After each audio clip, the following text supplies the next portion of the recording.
சமீபத்தில் மத்திய கல்வித்துறை அமைச்சர் தர்மேந்திர பிரதான் தலைமையில் உயர்நிலை குழு கூட்டம் நடைபெற்றது. இந்த ஆலோசனைக் கூட்டத்தில் மத்திய இடைநிலை கல்வி வாரியம், தேசிய கல்வி ஆராய்ச்சி மற்றும் பயிற்சி கவுன்சில், கேந்திரிய வித்யாலயா பள்ளிகள் மற்றும் நவோதயா வித்யாலயா ஆகியவை கலந்து கொண்டன. தேசிய கல்விக் கொள்கையின்படி உலகளாவிய பாடத்திட்டத்தை இந்திய கல்வி முறையில் செயல்படுத்துவதற்கான வழிமுறைகள் குறித்து இக்கூட்டத்தில் விவாதிக்கப்பட்டது.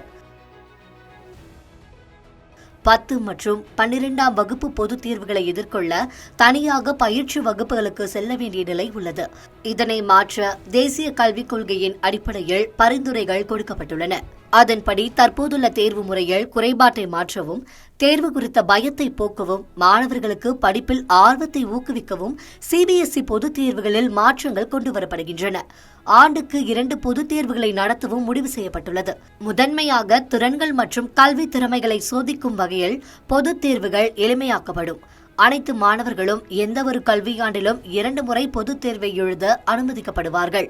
ஒரு முறை மெயின் தேர்வையும், தேவைப்பட்டால் மதிப்பெண்ணை அதிகரிக்க மற்றொரு முறை இம்ப்ரூவ்மெண்ட் தேர்வையும் எழுதிக் கொள்ளலாம். 2026ஆம் ஆண்டு முதல் ஒவ்வொரு ஆண்டும் பிப்ரவரி 17ஆம் தேதி முதல் மார்ச் 6ஆம் தேதி வரை முதல் கட்ட தேர்வு நடைபெறும்.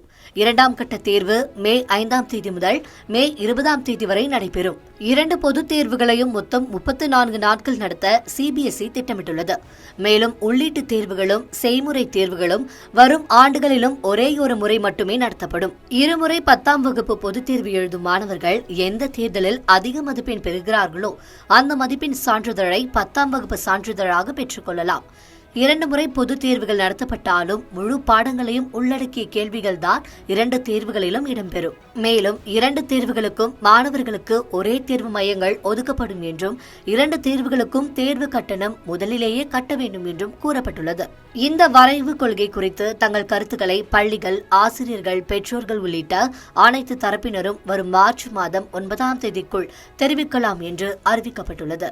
இந்த கருத்துக்களின் அடிப்படையில் இறுதிக் கொள்கை வகுக்கப்படும் என்றும் சிபிஎஸ்இ தெரிவித்துள்ளது.